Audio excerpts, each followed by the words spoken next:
മോനെ ലാലേട്ടൻ പൊളിച്ചു. ഇടിയെന്നൊക്കെ പറഞ്ഞ ഒരു രക്ഷയില്ലാത്ത ഇടിയാണ്.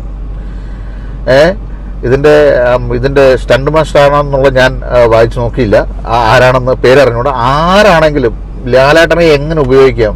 ചുമ്മാ കെട്ട് നിർത്തി കാല് വലിച്ചു പോയി പൊക്കി വയ്ക്കുന്ന സംഭവങ്ങളൊന്നുമല്ല. അല്ലെങ്കിൽ 500 പേരെ ഒറ്റടിക്ക് ഇടിച്ചിരുന്ന ഒന്നൊന്നര ഇടി. നമ്മൾക്ക് ഒരു കണ്ടിരിക്കുന്ന പ്രേക്ഷകന് വില്ലനെ ഇടിക്കണമെന്ന് നമുക്ക് തോന്നുമ്പോണ്ടല്ലോ, ആ സമയത്താണ് ഇടി. അത് ഒന്നൊന്നര നാട്ടുമ്പുറത്തെ ഇടി, പഞ്ചിടിയായിരുന്നു. അതുപോലെ ഇപ്പൊ ഈ ലാലേട്ടനൊപ്പം തന്നെ എടുത്തു പറയേണ്ടതാണ് ഇതിനകത്ത് വില്ലൻ, ഈ പോലീസുകാരൻ. ഒരു പേര് കഥാപാത്രത്തിന് പറഞ്ഞാൽ ഇതിനകത്തെ വില്ലൻ കഥാപാത്രം ചെയ്ത ആള് ഒരു രക്ഷയില്ലാത്ത, എവിടെയൊക്കെയോ കേട്ട് മറന്ന ആ ഒരു ശബ്ദമാണ് പുള്ളിക്ക് ഡബ് ചെയ്തിരിക്കുന്നത്.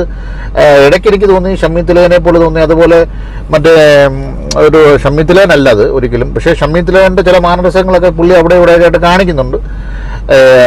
എന്നാലും ഒരു രക്ഷയില്ലാത്ത വില്ലനാണ്. പുള്ളിയുടെ പേര് എനിക്ക് അറിഞ്ഞുകൂടാ, അത് ഞാൻ ഇത് ചെയ്തിട്ട് ക്ഷമിക്കണം, താങ്കളുടെ പേര് ഞാൻ വായിച്ചു നോക്കിയില്ല, അതുകൊണ്ടാണ് എന്താണെന്ന് എനിക്കറിയാത്തത്. എനിവേ എന്തു വന്നാലും തകർപ്പൻ സംഭവമായിരുന്നു. അതുപോലെ പേരെടുത്ത് പറയാനാണെങ്കിൽ ശോഭന മാം ഇടയ്ക്ക് ചില സാധനങ്ങളൊക്കെ ശോഭന തരുന്നുണ്ട്. ചില അവിടെ എവിടെയൊക്കെ നാഗവല്ലി അവിടുന്ന് കേസിയൊക്കെ പോകുന്നുണ്ട്. തമിഴ് ക്യാരക്ടറാണല്ലോ, പിന്നെ അതൊക്കെ വേണം.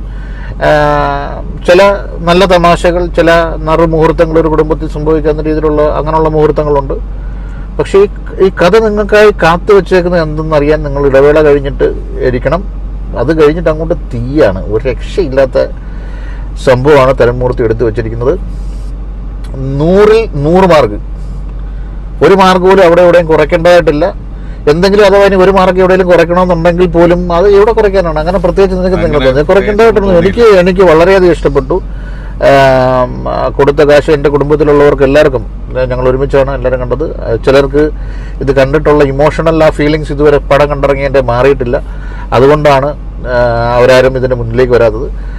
എങ്കിലും നിങ്ങൾ എത്രയും പെട്ടെന്ന് തന്നെ ഇത് തിയേറ്ററിൽ തന്നെ പോയി കാണുക. സോ അടുത്തൊരു വീഡിയോയുമായി കാണുന്നതിന് വരെ Ajith signing off. Thank you very much.